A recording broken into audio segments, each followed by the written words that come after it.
보물이 되는 지식을 찾아 떠납니다. 펼쳐라 보물지도. 와, 자, 두 분은 조금 뜬금없긴 하지만 뭐 편지, 일기 이런 거 자주 좀 쓰시나요? 초등학교 때 숙제로 써본 일기가 전부이고 네. 편지는 한 번도 써본 적이 없는 것 같아요. 아니 지금 집에 계시는 분께 네. 연애 시절에 뭐 연애 편지도 안 쓰셨어요? 네, 연애 편지를 안 써봤어요. 한 번도요? 네, 그럼 안 돼. 맞춤법 틀릴까봐. 겁나서. 그게 또 신경이 쓰여서 네. 또 뒤에서 그러면 안 돼라고 하셨던 경환 씨는 일기 편지 자주 쓰십니까? 저도 잘 안 씁니다. 저도 어렸을 때 방학 숙제로 뭐 쓰는 거 말고는 별로 안 썼는데 저는 이제 아무래도 이제 노래를 만들면서 네, 노래 가사를 쓰는 그런 것들은 하고 있습니다. 야, 멋있다. 네. 일기와 편지는 자주 안 쓰지만 가사는 종종 쓴다. 네. 좋습니다. 저도 뭐 글 쓰는 걸 평소에 그렇게 많이 하고 있나 좀 반성하게 되는데 오늘 모실 선장님은 무려 글쓰기가 업이신 분이십니다. 한번 바로 모셔볼게요. 선장님 나와주세요. 네, 반갑습니다. 와, 반갑습니다. 예, 예.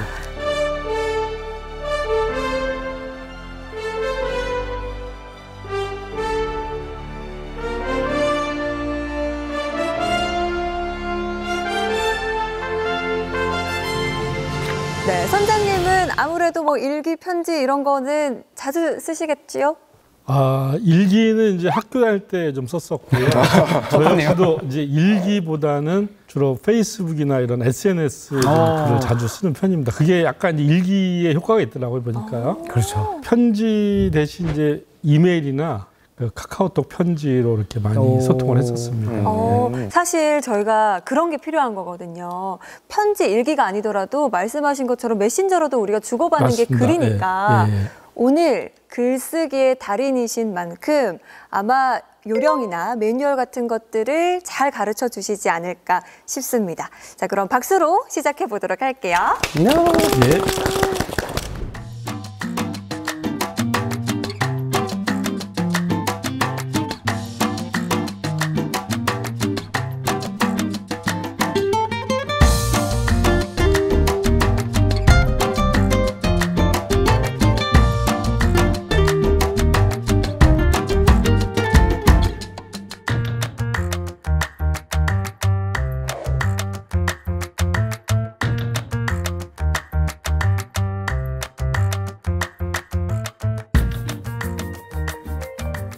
우리가 글을 쓰려고 할 때 제일 먼저 이렇게 맞닥뜨리는 게 있죠, 그죠? 그게 뭘까요? 멘붕. 네, 멘붕. 그렇죠. 네. 네, 맞습니다. 또 다르게 얘기하면 두려움이죠, 두려움. 막막한 맞아요. 느낌. 도대체 왜 글을 쓰려고만 하면은 우리가 멘붕에 빠지고 두려움을 느끼고 울렁증을 느낄 것인가? 그럼 도대체 이 멘붕, 그다음에 울렁증, 두려움의 정체는 무엇인지 여러분들하고 한번 같이 제가 한번 알아보려고 합니다. 먼저 그걸 잘 알아야 또 그걸 극복할 수가 있잖아요. 그죠? 그럼요.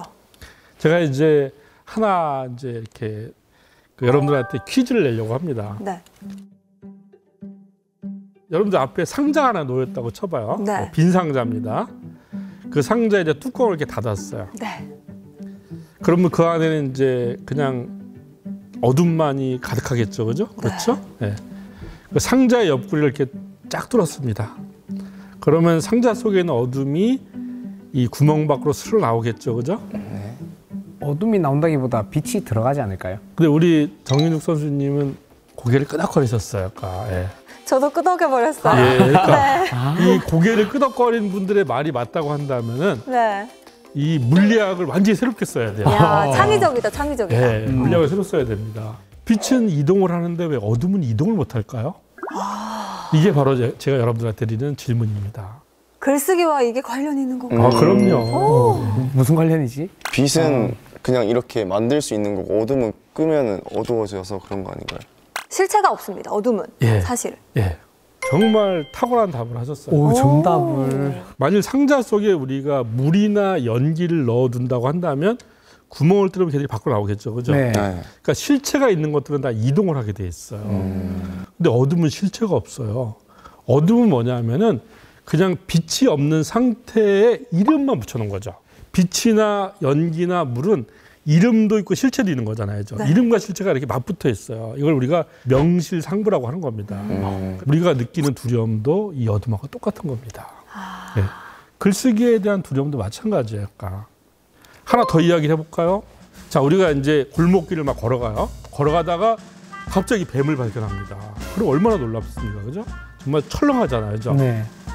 그런데 자세히 보니까 뱀이 아니라 새끼줄이었어요. 네. 그러면 그냥 두려움은 순식간에 사라졌죠. 그죠? 뭐냐면 그게 뱀이 아니라 새끼줄이라는 사실을 확인하는 순간에 두려움은 싹 사라지는 거예요. 맞아요. 글쓰기의 요령을 정확하게 알면은 멘붕, 두려움, 울렁증 다 사라질 수가 있어요. 네. 그래서 제가 이제 바로 이렇게 상자의 비유를 든 겁니다.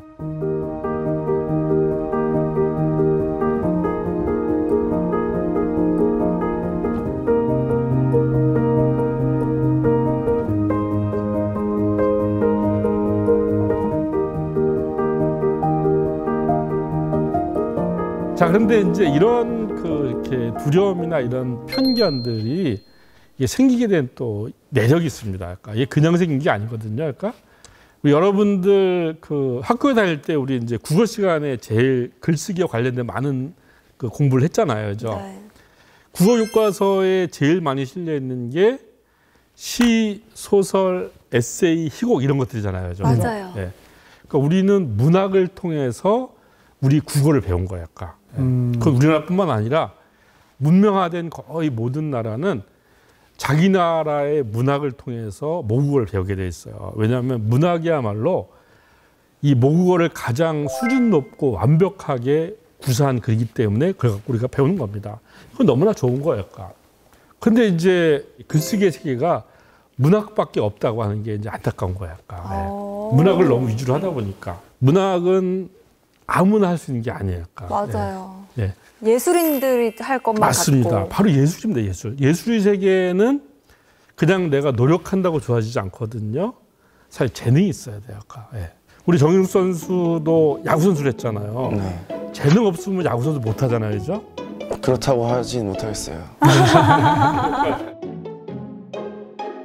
예술의 특징이 뭐냐면 비반복성이에요. 되풀이되면 안 돼요. 그렇잖아요. 그죠?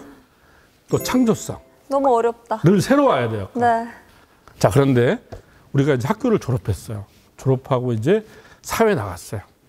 자, 우리 취업하려면 뭐 써야 되죠? 자기소개. 자기소개서 써야 되잖아요. 네. 그죠? 또 회사 들어가면 뭐 써야 돼요? 기획서, 제안서. 맞아요. 네. 뭐 보고서, 그다음에 또 업무용 이메일도 써야 되고 네. 어떤 경우는 SNS 글도 써야 되고 홍보자료도 써야 되고 이렇게 많은 글들 써야 됩니다. 그러니까 일을 하는 과정이 전부 다 글을 쓰는 것과 다 연결이 되어 있어요. 맞아요. 네. 근데 이것들을 우리가 뭐라고 하냐면은 얘들은 문학이라고 이름을 붙이지 않아요. 앞에 시, 소설, 희곡 이런 건 문학 글쓰기라고 한다고 한다면 얘들은 실용 글쓰기라고 해요. 실용 글쓰기. 우리는 실용 글쓰기를 하면 살아야 되는 거예요. 문서 작성. 네. 네. 그렇죠. 이거를 합쳐서 얘기하면은 기술입니다. 기술. 네, 기술입니다.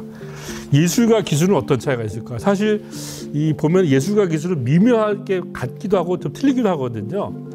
예술 세계는 반복되면 안 되지만 기술 세계는 반복할 수 있어야 돼요. 똑같은 원리로 하면 계속 같은 결과가 나와야 돼요. 그렇죠? 네. 그다음에 여기는 재능보다도 시간과 노력을 들이는 게 더 중요해요. 네. 이게 바로 이제 예술과 기술의 차이예요.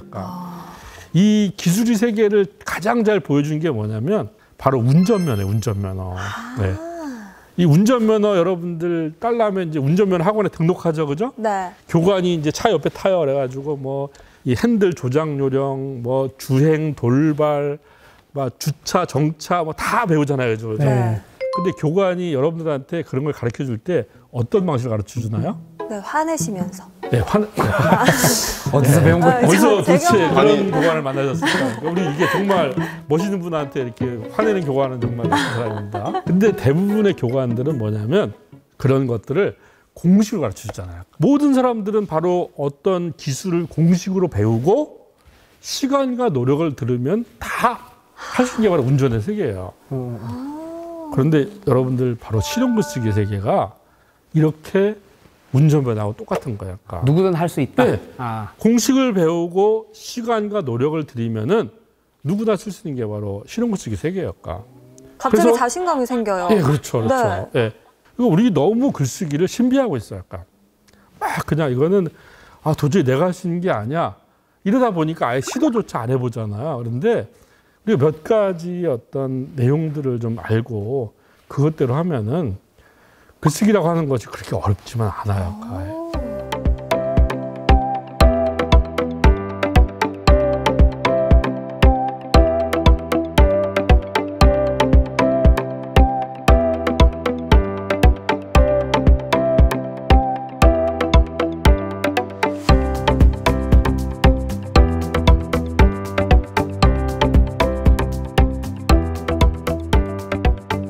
제가 삼다 이야기를 합니다. 삼다.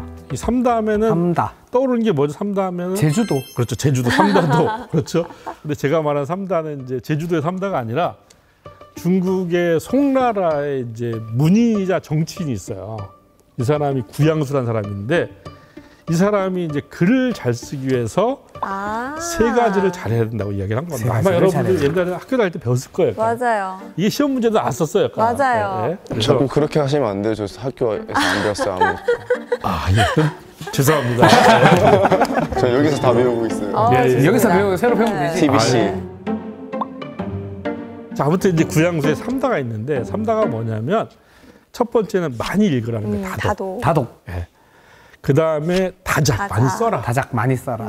다상량은 다상량. 이게 이제 많이 생각하라는 뜻이에요. 많은 그러니까 생각. 어찌 보면 너무 뻔한 얘기 같은데 이게 이제 이 동양권에서는 글 잘 쓰는 어떤 비법으로 그러니까 1000년 넘게 이렇게 이제 전해져 온 내용들입니다. 맞아요. 근데 저는 과연 다독, 다작, 다상량만 해서 과연 글씨가 좋아질까? 이거에 대해서 좀 의문을 갖고 있어요. 예. 그래서 하나하나씩 제가 한번 저의 이야기 한번 해보려고 합니다. 사실 직장인들이 책 하나 읽으려면은 막 일주일도 걸리고 어떤 경우 한 달도 걸리잖아요. 그렇죠. 그렇죠? 네. 그렇게 해서 고생해서 책을 읽는데 남는 게 별로 없죠. 기억이 그렇죠? 안 나요. 네. 별로 남는 게 없어요. 그냥 읽다가 꽂히는 것만 이렇게 그냥 파편적으로 머릿속에 남잖아요. 그죠? 예. 이렇게 생각하면 이제 그냥 책을 읽을 필요가 없겠네. 괜히 시간만 들이고 뭐 읽을 필요가 있어. 이렇게 생각하지만 책이라고 하는 건 독서는 이제 콩나물 키우기하고 비슷합니다. 오. 자, 우리 콩나물 씨루에 물을 주면 어떻게 되죠? 물이 쭉 빠지죠, 그죠? 네. 네. 그렇지만 남아있는 습기가 콩나물 키우잖아요, 그죠? 책을 읽고 나면은 정말 콩나물 씨루에 물 빠지듯이 다 없는 것 같아요. 그런데 얘들이 그래서 머릿속에 남아있는 거예요. 그래서 우리의 생각을 깊게 하고 지식을 넓게 하는 이런 작용을 해요. 그러나 이제 그럼에도 불구하고 이 읽는 것이 곧 쓰는 거로 이어지지 않습니다. 맞아요. 단순하게 읽는 행위로만은 그게 안 돼요. 그러니까 읽는 행위에 무엇이 붙여져야 되는데 그게 바로 이제 글쓰기의 매뉴얼에 해당되는 것들. 그러니까 글쓰기의 매뉴얼을 잘 알아야만이 읽어도 의미가 있어요. 그건 마치 뭐에 비유할 수 있냐면은 지도와 내비게이션에 비유할 수가 있어요.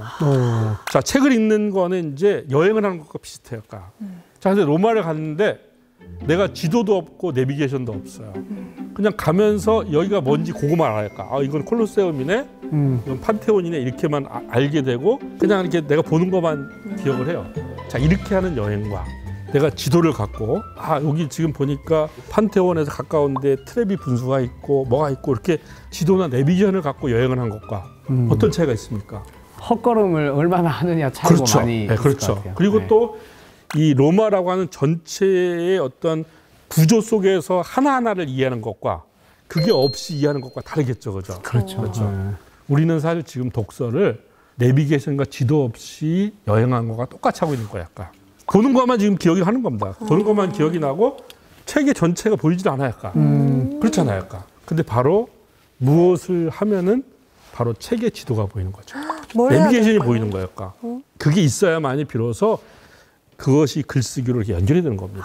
네. 우리가 글쓰기로 어떤 독서를 연결하려면은 그냥 읽어서 되는 것이 아니라 지도와 내비게이션을 갖고 독서를 해야만이 글쓰기로 연결이 되는 거예요. 약간.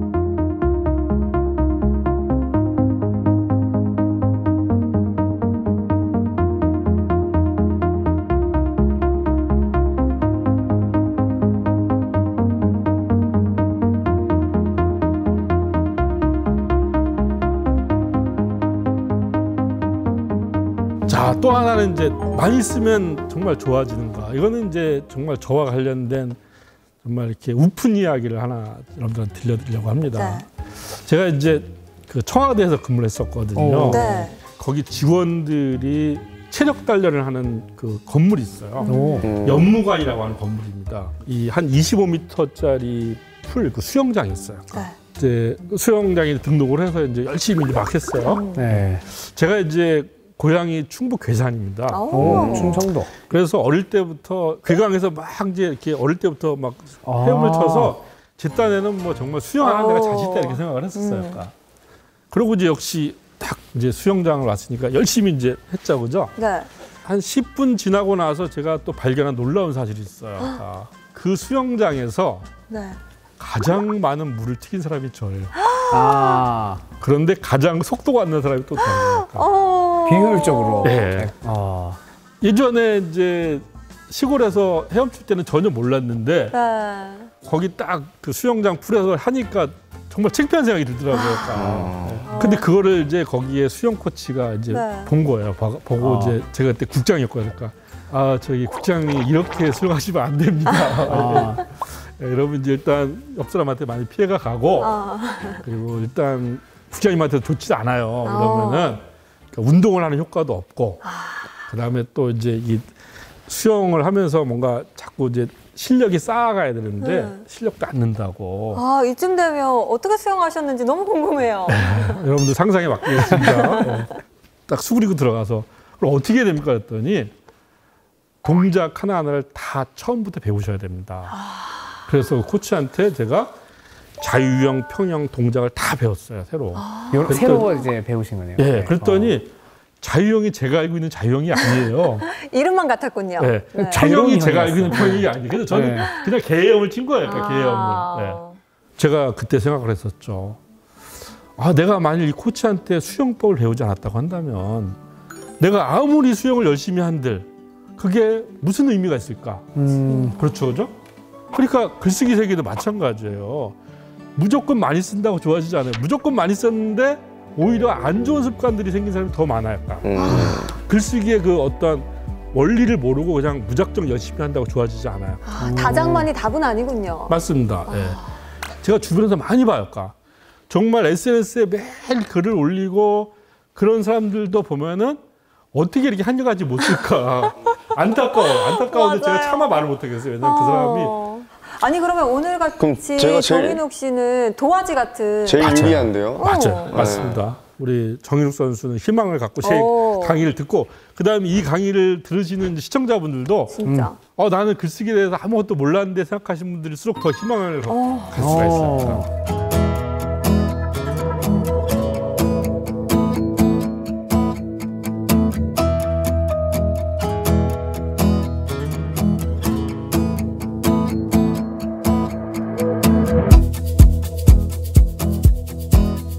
자, 마지막에 이제 다상량이에요, 다상량. 다상량. 자, 생각을 많이 하면 잘 쓸 수 있을까요? 아니요. 그럼 생각 걱정만 많아질 것 같아요. 맞아요. 네.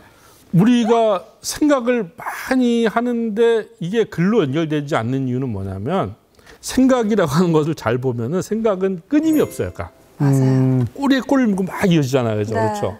근데 이게 생각이 이제 뭔가 글이 되거나 뭔가 생산적인 행동으로 이어지려면은 이 생각을 그러니까 결론을 내려야 돼요. 그러니까. 네. 우리는 이 결론을 가결론이라고 합니다. 왜냐하면 이게 결론이 한 번 끝나는 것이 아니라 이렇게 해보고 또 틀리면 또 해보는 거예요. 그러니까 늘 가결론을 내는 거예요. 그러니까 가결론을 내리지 않는 생각은 뭐냐면 망상이 되는 겁니다. 네. 생각이 많은 사람일수록 더 잘못된 판단을 하고 그리고 그럴수록 인생이 피폐해집니다. 그러니까 우리는 어떻게 되냐면 생각을 하잖아요. 네. 길게 하는 것이 아니라 생각을 해보고 요렇게 한번 해보자. 스스로 결론을 내리는 거예요. 그리고 행동해보면 내 생각이 맞아 틀리는지 검증할 수 있죠. 그죠? 그 다음에 또 생각을 하고 이런 식으로 계속 해야 되는 거예요. 생각에 좀 마침표를 찍을 줄 알아야겠네요. 맞습니다. 좋은 표현입니다. 정말 카피에 카피. 근데 생각도 이것도 이제 구조가 있어요.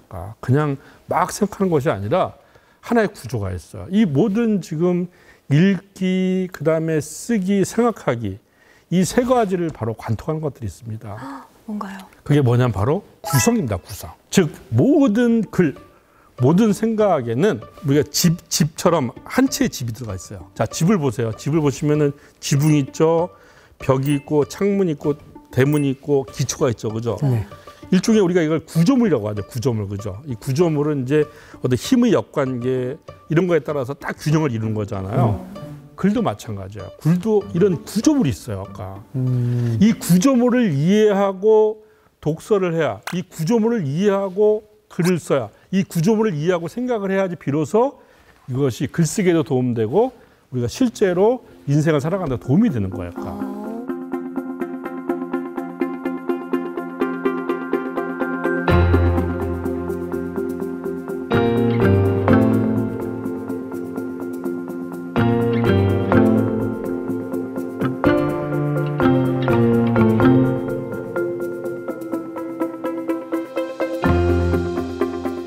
자, 근데 구성이라고 하니까 막연하죠, 그죠? 여러분들. 그러네요. 근데 여러분들 구성을 다 배웠어요. 학교 언제요? 다닐 때. 다 배웠어요. 오. 여러분들 학교 다닐 때 구성 배우지 않았나요? 3단 구성, 아, 네. 서론, 본론, 결론. 결론. 4단 구성, 기승전결. 전결. 5단 구성, 발단, 전개, 위전점. 다 배웠잖아요, 그죠? 맞아요.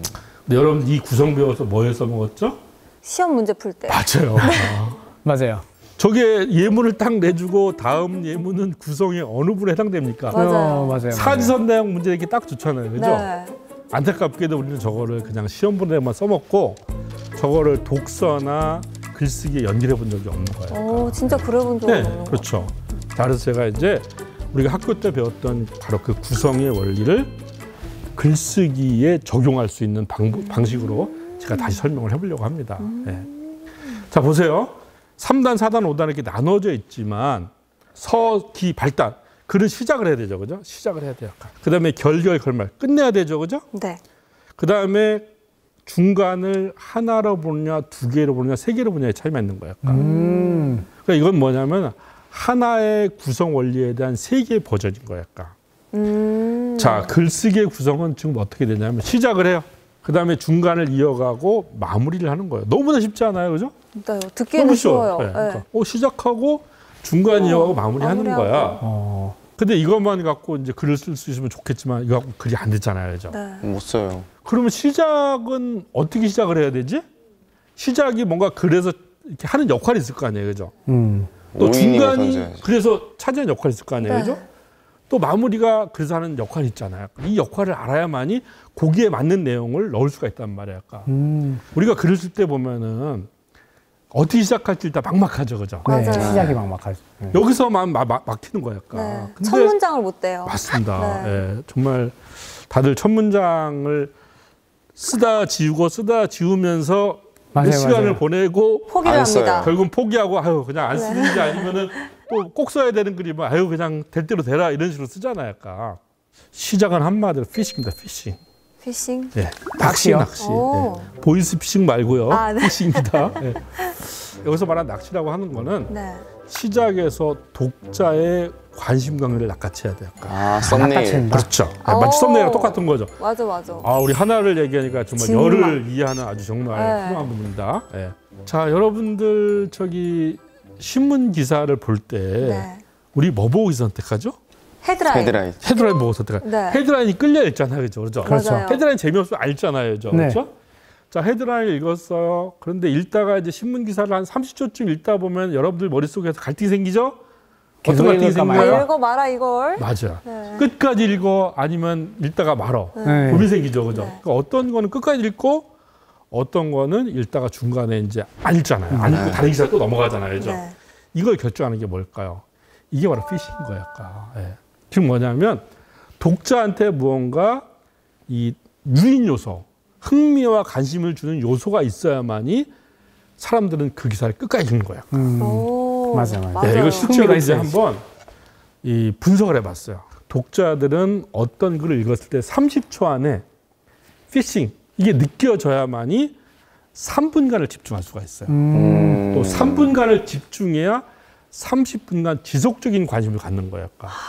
즉 뭐냐면 내가 글을 썼는데 이 글이 독자한테 끝까지 읽히고 관심을 받기 위해서 적어도 30분간 관심을 갖기 위해서 우리는 어떻게 해야 되냐면 30초 안에 피싱을 해야 되는 거예요. 이걸 못하면은 아무리 뒤에 좋은 내용을 집어넣어도 독자가 아닌데 무슨 소용이 있습니까? 맞아요. 근데 이제 우리나라 사람들이 이 처음부터 이렇게 또 중요한 얘기를 안 해요, 또 우리나라 사람들은 중간, 네. 마지막에 그걸 자꾸 하려고 해요. 그러니까. 말이 반전 길어요. 주려고. 예. 그러다 보니까 글이 지루해지고 이제 사람들한테 선택을 못 받는 거예요. 그러니까 먼저 피싱을 해야 돼요. 근데 이 피싱은 대체로 두 가지 방식이 있어요. 그러니까 하나는 실용적인 피싱이 있어요. 실용적인 네, 피싱. 필요한 그러니까 것인가? 독자 입장에서 이거 나한테 필요한 거네, 중요한 거네. 이게 바로 실용적 피싱이에요. 어. 비실용적 피싱은 뭐냐면 이거 재밌어. 맞아요. 재밌어요. 호기심이 확 유발돼. 이게 바로 비실용적 피싱이니까. 그러니까 실용적이든 비실용적이든 우리는 피싱을 해야 되는 거예요. 아, 이게 그러면 정보가 좀 있거나 그렇죠. 흥미가 좀 생기거나 그렇죠. 이래야겠네요. 그렇죠. 릴스나 쇼츠도 그런 식으로 많이 판단을 맞습니다. 하니까. 그래서 이 러시아의 소설가이자 희곡 작가 안톤 체홉이라는 사람이 있습니다. 벚꽃 동산이라고 아주 유명한 희곡, 우리나라에서 상연히 많이 됐었는데 그걸 쓴 안톤 체홉이 이렇게 이야기해요. 여러분들이 글을 쓰면 종이를 반으로 접으세요. 그리고 반을 자르세요. 앞에 있는 걸 확 버리세요. 이렇게 얘기해요. 그 얘기 뭐냐면 뜸들이지 말고 예열하지 말고 빨리 본론을 중요한 것도 빨리 보여줘 라는 얘기예요. 이렇게 피싱을 해야 되는 겁니다. 자, 중간은 뭘까요? 가끔 이제 인터넷으로 기사 보다 보면은 이런 기사 보죠. 뭐 연예인 누구누구가 곧 결혼 이런 기사 뜨자 보죠. 네. 정리 곧 결혼 뭐 이런 거. 네. 좋아한다. 아니 이렇게 또 보내주세요. 하라고요? 네. 좋아한다. 옛날에 그러면 이제 사람들이 깜짝 놀랄 거 아니에요, 그죠? 둘이 결혼해? 그리고 클릭을 해봐요. 그럼 뭐죠? 안에 내용이 드라마 내용이다. 무슨 드라마에서 무슨 영화에서 아우. 했겠죠. 어우 그렇죠. 열받아. 바로 나가야지. 그렇죠. 우리가 낚였네. 그런 네. 기사를 뭐라고 하냐면 어뷰징 기사입니다. 어뷰징 기사는 뭐냐면 인터넷 언론은 이제 독자가 클릭하는 거에 따라서 광고비가 나와요. 그러다 보니까 이 낚시 장사를 하는 거예요. 제목 장사를 하는 거예요. 낚시성 기사. 그렇죠. 자, 이런 그 어뷰징 기사는 독자를 피싱하는데 성공했어요? 실패했어요? 성공은 했어요. 성공했잖아요. 네. 그런데 가보니까 근거가 있어요? 없어요? 없어요. 없어요. 없죠. 근거가 없으면 우리는 읽는 사람은 속았다. 그 글에 대해서 완전히 신뢰를 잃어버리게 되겠죠. 그렇죠? 네. 그렇죠? 자, 바로 중간 할 역할은 뭐냐면 우리가 시작에서 독자의 관심을 낚아챘잖아요. 그렇다고 한다면 거기에 합당한 바로 근거를 제시하는 거예요. 근거. 그러니까 글의 대부분을 차지하는 게 중간인데 이게 전부 다 근거예요. 근거. 예. 이 근거에는 어떤 사실을 얘기할 수도 있고 또 자기의 경험을 얘기할 수도 있고 또 어디 비유를 얘기할 수도 있고 뭐 인용, 통계, 논리 이렇게 다양한 우리가 근거를 제시하는 게 바로 중간할 역할이랄까. 네. 마무리는 뭘까요? 마무리는 우리가 이제 보통 글의 마무리라고 한다면 이제 뭐 글을 이제 이렇게 잘 갈무리하고 총정리하면 되는 거 아니야라고 생각하지만 그렇게 해서는 좋은 글이 될 수가 없어요. 좋은 글은 뭐냐면 글을 읽는 독자에게 생각의 변화, 행동의 변화를 줄 수 있는 메시지로 끝나야 돼요. 아까 메시지가 있어야 된다. 네, 그렇죠. 메시지가 있는 글이 좋은 글이에요. 아까 글쓰기 영역에 보면 마케팅 글쓰기라고 있습니다. 네. 이 마케팅 글쓰기는 이제 우리 제품을 많이 팔기 위해서, 우리 서비스를 많이 팔기 위해서 이제 SNS나 이런 그 블로그를 통해서 글을 쓰는 것들인데요. 이 마케팅 글쓰기를 이제 두 가지 유형을 한번 실험을 해봤어요. 하나는 이 제품 너무 좋아요, 이 서비스 너무 좋아요까지만 써요. 그리고 또 하나는 이 제품이 이렇게 좋고 그래서 여러분들이 구매를 하기 위해서는 이렇게 해야 돼요. 이 서비스를 이렇게 해야 돼요. 그러니까 메시지가 들어간 글과 그렇지 않은 글을 이렇게 독자들한테 노출시켜 봤어요. 네.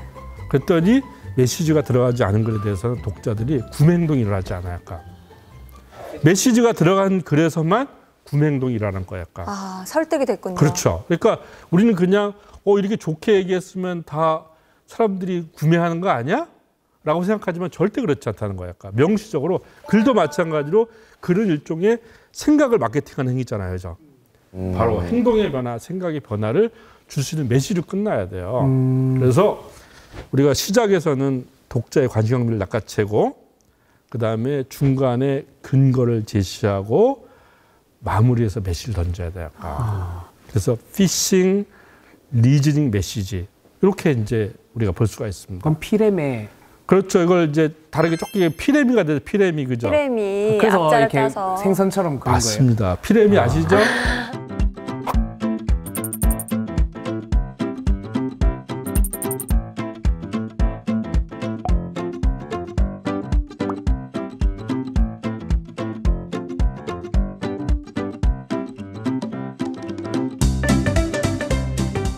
그래서 여러분들이 이제 이렇게 피싱, 리징, 매치를 생각하면 돼요. 그런데 이걸 사실 저는 이제 처음부터 이렇게 쓰라고 여러분들한테 말씀드린 게 아닙니다. 처음부터 이렇게 쓸 수가 없어요, 아까. 그거 지금 되게 막막하거든요. 그렇죠. 그러니까 뭐냐면은 사실 글이라고 하는 것은 처음부터 완벽하게 쓰려고 하면은 다 실패해버립니다. 노인과 바다, 누굴 위하여 종은 울리나 이걸 썼던 소설가 이름이 뭐 누구죠? 어네스트 해밍웨이. 맞습니다. 이게 노벨 문학상을 받은 해밍웨이잖아요. 해밍웨이가 뭐라 그랬냐면은 모든 초고는 쓰레기라고 그랬어요. 노벨 문학상을 받은 사람들조차도 자기 초고 처음 쓴 글이 쓰레기라고 얘기하는 거예요. 근데 글이라고 하는 것은 바로 이 쓰레기를 장미로 만드는 거예요. 바로 이 쓰레기를 장미로 만드는 건 뭐냐면 바로 퇴고입니다. 글을 고치는 거죠. 고치는 그러니까 과정. 처음부터 완벽하게 쓰려고 하면은 시간도 많이 걸릴 뿐만 아니라 그다음에 머릿속에서 막 생각들이 막 이렇게 용수숨 쳐야지 좋은 글이 나오는데 생각이 얼어붙어요. 맞아요. 마치 동결 건조가 되듯이 이렇게 네. 얼어붙어요. 그래서 처음에는 글을 그냥 막 쓰는 거예요. 그냥 의식의 흐름대로 막 써도 됩니까? 그렇죠. 처음에는? 맞습니다. 네. 또 우리가 할 수 있는 방법은 뭐냐면 시간을 정해놔요. 내가 30분 정해놓으면 30분에 30문장을 써야겠다. 1분에 한 문장 써야겠다. 그냥 이렇게 하는 거예요. 그러면은 진짜 신기하게도 그 분량을 채우기 하기 위해서 머릿속에서 브레인스토밍이 일어나요. 이게 바로 마구쓰기입니다. 마구 쓰는 거예요. 마구 써놔요. 그래서 이렇게 쓴 거를 종이로 확인하는 거예요. 네. 이게 바로 뭐냐면 바로 디자인 싱킹이 되는 겁니다. 머릿속에서 그냥 아이디어를 발전시키는 것이 아니라 머릿속에 있는 것을 눈으로 볼 수 있는 형태로 만들고 여기서 또 개선해 나가는 거예요. 일단 좀 이게- 약간 시각화를 시켜놓으면 그렇죠. 훨씬 앞으로 나가기가 편하겠네요. 그렇죠. 눈으로 볼 수 있는 형태로 우리가 사고를 하듯이 마구쓰기를 이렇게 해요. 그러고 난 다음에 이 마구쓰기 한 것에서 글을 고칠 때 바로 제가 말씀드렸던 피싱, 리징, 매치를 생각하는 겁니다. 여기서 이것 중에서 무엇을 시작을 하는 게 제일 좋을까? 그러니까 시작은 쓰는 게 아니라 선택하는 거죠. 첫 줄을 뭘 쓸 것인가 고민하지 말고 일단 다 쓰고 난 다음에 그다음에 그 중에서 시작할 거를 끄집어내죠. 그걸 끄집어내고 나면은 이제 그거에 대한 근거가 필요하잖아요. 네. 그럼 훨씬 구체적으로 고민이 되잖아요. 이렇게 해 나가라고 하는 게 바로 이제 글쓰기의 원리입니다. 그럼 이렇게 막 촬영해놓고 편집하는 거랑 똑같은 거예요? 맞습니다. 그렇죠. 프로그램도 편집으로 완성이 되잖아요. 영화도 네. 편집으로 완성이 되잖아요. 그죠? 그것처럼 글쓰기의 세계는 퇴고로 완성이 되는 거예요. 근데 옛날에는 이게 힘들었어요. 옛날에는 퇴고하는 게 엄청 힘들었어요. 왜냐하면 옛날에 원고를 썼잖아요. 작가가 이렇게 집필실 보면 막 원고지 꾸긴 게 막 그냥 네. 방에 잔뜩 있잖아요. 그죠? 과장이 아니군요. 네. 진짜로. 정말 고통스러운 과정이었는데 지금 우리가 그렇게 할 필요가 없어요. 우리 컴퓨터로 글 쓰잖아요. 그렇죠. 퇴고하는 게 너무나 쉬워요. 그냥 F3 지정해가지고 옮기면 되잖아요. 그렇죠. 맞아요. 네. 너무나 쉬워요. 옛날처럼 다시 쓰지 않아도 돼요. 지금은 뭐 퇴고하기 너무 편한 시대네요. 맞습니다. 네. 그래서 바로 그 퇴고를 할 때의 원리가 바로 이렇게 피싱, 리즈닝, 메시지가 필요하다는 것이죠. 제가 한번 예문을 갖고 한번 이야기를 해볼까요? 네. 사회복지 단체가 홍보하는 그런 이제 그 광고 문구예요. 자, 여러분들 첫 줄을 읽으면 어떤 생각이 드나요? 저기 나온 말대로 기억하지 말아야겠다, 신경 쓰지 말아야겠다 이런 생각이 드나요? 그냥 더 관심 가져. 관심. 더 관심을 갖죠, 그죠? 네. 아니, 왜 도대체 기억하지 말라고 하는 거야? 왜 신경 쓰지 말라는 거야? 왜 그러는 거야? 궁금증이 확 생기죠, 네. 그죠? 그러니까 여러분들 그러면 피싱에 걸려드는 거예요. 어그로. 뭐냐면은 걸려들었다. 이 궁금증이 해소돼야만이 이 글을 이제 끝낼 읽는 수 걸 있어. 멈추게 돼 있어요. 맞아요. 예. 당신이 돕지 않다면 어차피 세상을 곧 떠날 아이니까요. 이 아이에게 관심을 주지 마세요. 꿈이 무엇인지 잘하는 것이 뭔지 궁금해하지 마세요. 당신이 돕지 않다면 어차피 아무것도 되지 못할 것이니까요. 자, 이 아이를 기억하지 말고 신경 쓰지 말아야 될 근거를 제시하고 있죠, 그죠? 네. 그렇죠? 네. 그렇지만 동의가 되나요, 안 되나요? 안 돼요. 안 되잖아요. 마음이 그죠? 너무 불편해요. 그렇죠. 네. 그다음 보세요. 하지만 우리는 알고 있습니다. 당신은 그리 냉정하지 못하다는 것을.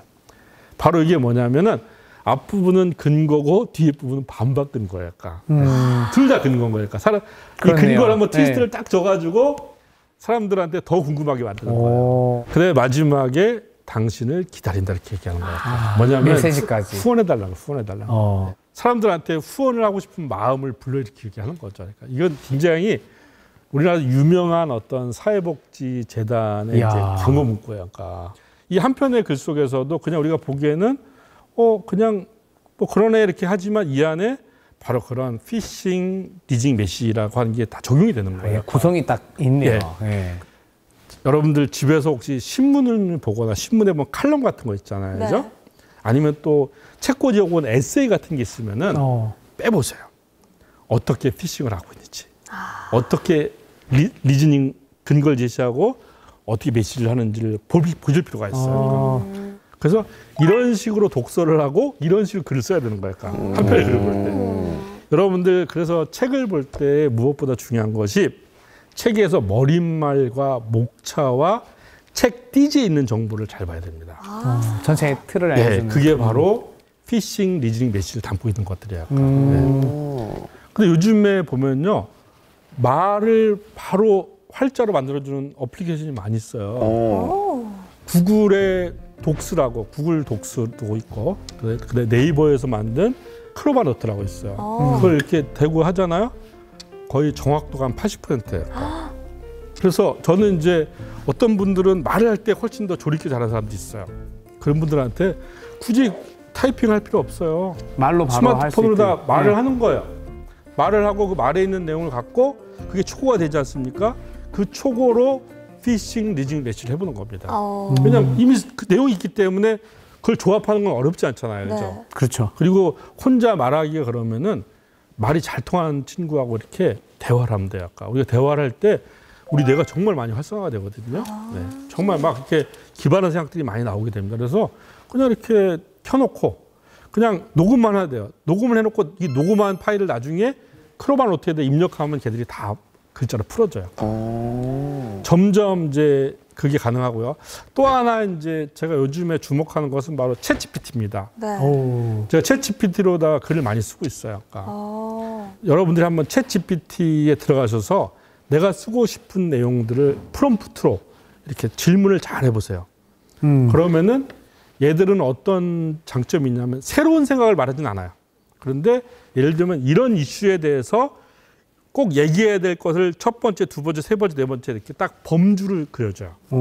그리고 그 범주가 있으면 거기에 나의 생각도 추가하고 또 추가적인 검색을 통해서 한 편의 글을 완성할 수가 있어요. 근데 사실 챗GPT 말씀을 해주셨으니까 말인데요. 요즘에는 챗GPT가 글을 또 워낙 잘 쓰잖아요. 예. 그래서 뭐 꼭 우리가 글쓰기를 잘할 필요가 있나? 우리보다 더 잘 쓰는 챗GPT가 있는데 이렇게 말씀하시기도 하거든요. 맞아요. 그럼에도 불구하고 우리가 글쓰기를 과연 연습을 해야 되나? 예, 그렇죠. 이런 질문을 또 할 수가 있을 것 제가 같아요. 한번 역으로 질문을 드려볼까요? 네.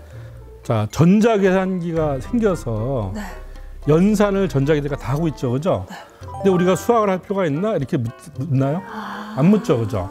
과거에는 수학을 잘하는 것은 연산을 잘해야 수학을 잘하는 거였어요. 그런데 전자계산기가 등장하면서 연산은 다 전자계산기가 하고 있고 네. 인간은 그걸 바탕으로 더 고등한 수학 문제에 집중하고 있잖아요, 그죠? 야.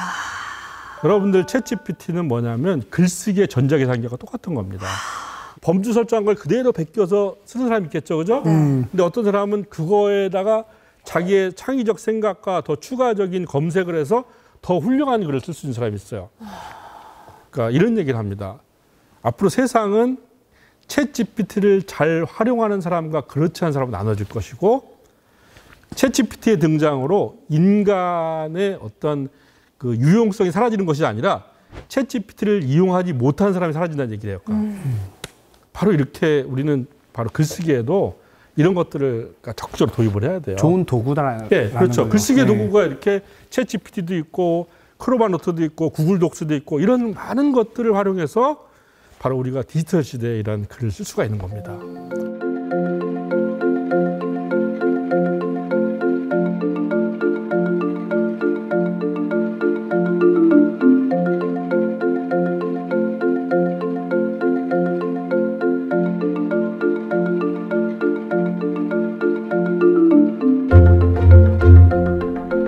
이제 마지막으로 이제 여러분들한테 네. 바로 이제 구성의 원리를 알았다고 한다면 글 속에서 이제 무엇을 쓰고 무엇을 쓰지 말아야 될지에 대한 이야기를 좀 해야 되잖아요, 그죠? 그러니까 이 글이라고 하는 것은 우리의 생각들이 굉장히 많단 말이에요. 그다음에 또 현실에서 또 벌어진 게 많아요. 이걸 다 글로 옮기는 게 아니죠, 그죠? 네. 글로 옮길 가치가 있는 것만 선택을 해야 되는 거잖아요, 그죠? 제가 이제 여기 지금 TBC까지 오는데 서대구역에서 기차를 내려가지고 TBC 이 스튜디오까지 왔습니다. 자, 여러분들 제가 이 동작을 묘사하는데 몇 문장이면 가능할까요? 한 아, 문장? 글로 쓴다면? 네, 한 문장이면 가능하잖아요, 네. 그죠? 백승권 강사는 서대구역에서 택시를 타고 TBC 스튜디오에 왔다. 끝이요. 근데 제가 실제로 오는 과정은 어떨까요? 기차에서 내리죠. 플랫폼을 지나서 역을 빠져나와가지고 택시를 잡고 이 택시가 어떤 거리를 통해서 이 앞까지 왔고 이 앞에 와서 또 건물을 해서 엘리베이터를 타고 이렇게 엄청나게 많은 복잡한 과정인데 우리가 그거 쓰나요? 안 쓰나요? 안 써요. 안 쓰죠. 네. 그냥 자 뭘까요? 글쓰기라고 하는 것은 현실을 요약하는 행위라는 거야. 약간. 현실을 다 전달하는 것이 아니라 요약해 전달하는 거야. 약간. 요약하라. 예, 현실 요약. 그래서 글쓰기를 다르게 표현하면은 거대한 코끼리를 작은 냉장고에 집어넣는 걸 비할 수가 있어요. 약간. 코끼리 냉장고에 넣는 그렇죠. 방법. 예. 네. 우리 저기 선생님 코끼리 냉장고에 집어넣는 거 알고 계세요? 어떻게 하죠? 문을 연다, 예. 코끼리를 넣는다, 예. 문을 닫는다. 예, 우리 이로써 우리 선생님은 아재로 인정됐습니다. 원래 이거는 저 같은 아재들만이 아는 일입니다. 자, 근데 현실적으로는 코끼리 냉장고에 집어넣을 수가 없잖아요. 그렇죠. 네. 네.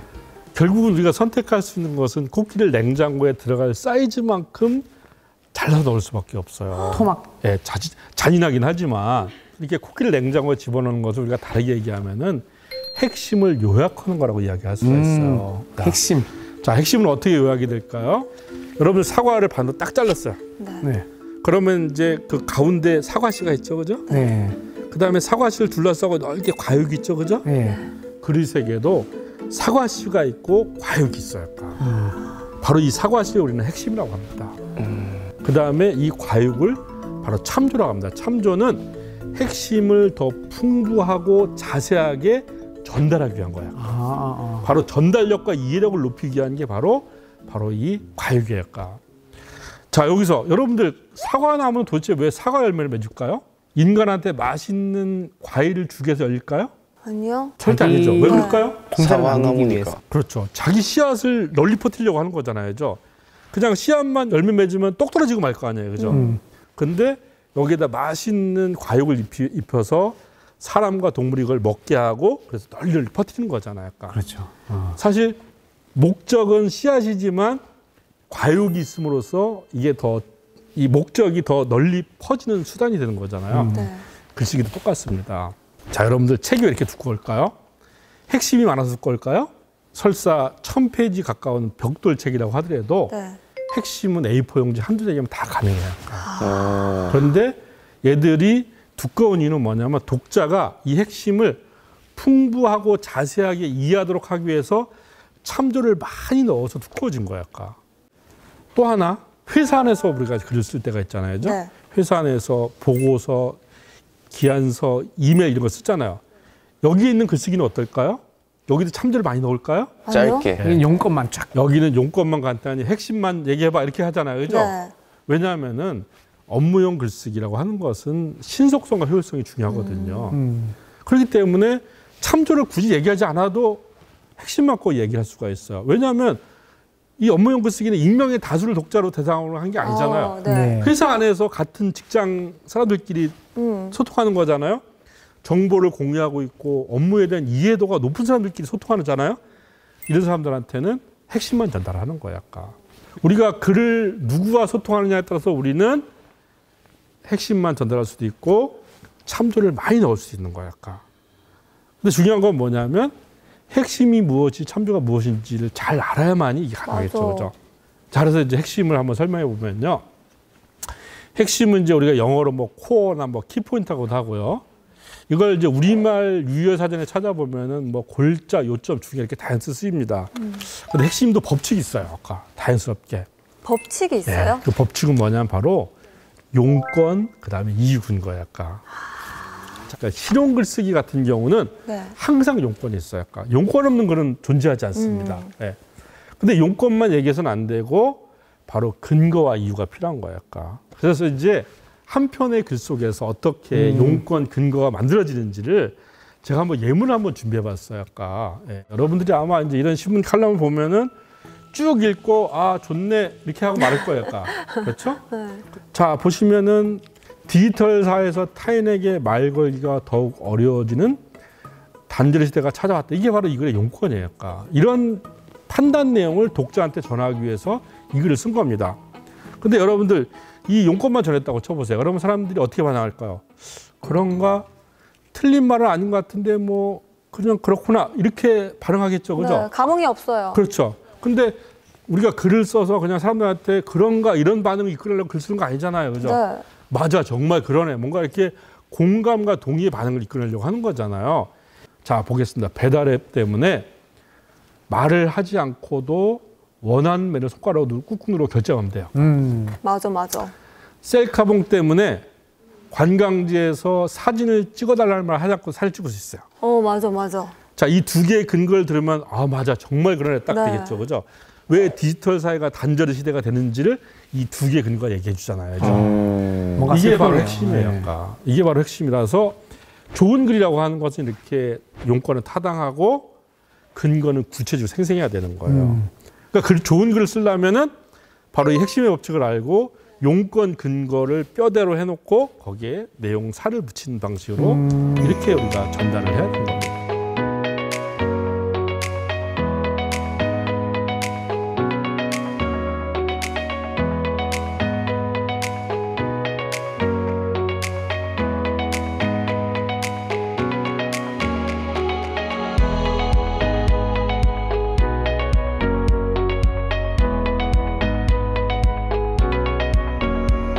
그러니까 좋은 글이라고 하는 것은 문장을 잘 쓰는 글이 아니에요. 저 사람 정말 글 잘 쓰네. 이런 평가를 받는 글이 좋은 글이 아니라 그 글을 읽고 아우 정말 제 마음도 왔다. 똑같아. 네. 너무 공감이 돼. 네. 이렇게 마음을 움직이는 글이 바로 좋은 글입니다. 여러분들 바로 이 마음을 움직이는 글을 쓰기 위해서 이렇게 타당한 용건, 그다음에 구체적이고 생생한 근거, 그다음에 피싱, 리징 메시지 바로 이 법칙을 잘 활용하시면은 누구나 좋은 글을 쓸 수가 있습니다. 그러면 선장님만의 잘 낚을 수 있는 문장이나 글을 써 내려가는 방법 같은 거 있잖아요. 예, 좋은 질문입니다. 네, 어떤 게 있을까요? 사실 이제 우리가 제일 좋은 건 자기 경험을 얘기하는 게 좋은데 네. 늘 내 경험이 이렇게 맞아떨어지지 않을 때가 많아요. 아까. 그럴 때 우리가 쓸 수 있는 좋은 피싱의 방법은 바로 인용입니다. 인용. 다른 사람의 유명한 사람들의 말과 글을 인용하면서 시작하는 거예요. 아까. 그러니까 사람들은 어떻게 글을 보냐면은 읽는 것을 믿는 것이 아니라 믿는 것을 읽어요. 저거는 스티브 잡스의 글이야 라고 믿기 때문에 읽는 거예요. 근데 스티브 잡스처럼 유명하지 않은 사람이 스티브 잡스와 비슷한 내용을 쓰면 스티브 잡스의 글만큼 사람들이 보질 않아요. 그렇잖아요. 그죠? 네. 그러면 이제 바로 이런 것을 인용을 통해서 내가 끌어들이는 겁니다. 사람들의 관심을. 내가 전하려고 하는 내용들을 아주 딱 대변해주는 인용문을 찾으면 그 글은 절반쯤 성공한 겁니다. 인용은 쭈뼛쭈뼛 조심스럽게 하는 게 아니라 당당하게 하는 거예요. 당당하게. 출처만 밝히면은 인용은 아무 문제가 없어요. 그렇죠. 그래서 네. 앞에서 딱 인용을 하고 글을 시작해 나가면은 글이 정말 이 권위가 생기고 신뢰성이 높아져요. 근데 오늘 이제 여러분들한테 말씀드리고 싶은 거는 이제 제가 그걸 하나의 명언을 한번 만들어 봤습니다. 여러분들 주홍글씨라고 하는 소설 혹시 아시나요? 주홍글씨. 네. 네. 회의적인 세상이 지독한 의심으로 자신을 공격해도 언제나 자신을 믿어야 한다. 전 인류에 맞서 자신의 유일한 사도가 돼야 한다. 이 얘기는 뭐냐면 글을 쓸 때 내 스스로를 믿지 않으면 절대 안 됩니다. 그러니까 무엇보다 나를 믿고 나를 긍정하는 힘이 바로 글쓰기의 어떤 성공으로 이어진다는 사실을 마지막으로 말씀드리고 싶습니다. 나를 믿고 좀 자신감 있게 나의 이야기를 써 내려가 보자. 네. 네. 좋습니다. 저도 좀 자신감을 얻은 것 같아요. 네. 오늘 진짜 글쓰기에 대한 거의 뭐 A to Z에 대한 걸 다 들어본 기분인데 오늘 강의 또 선장님이 한마디로 정리를 해주셔야죠. 예, 바로 여러분들 법칙이 있으니까 법칙대로 하면은 우리가 운전면허 따서 평생 운전하듯이 법칙 배워서 평생 글 쓸 수 있습니다.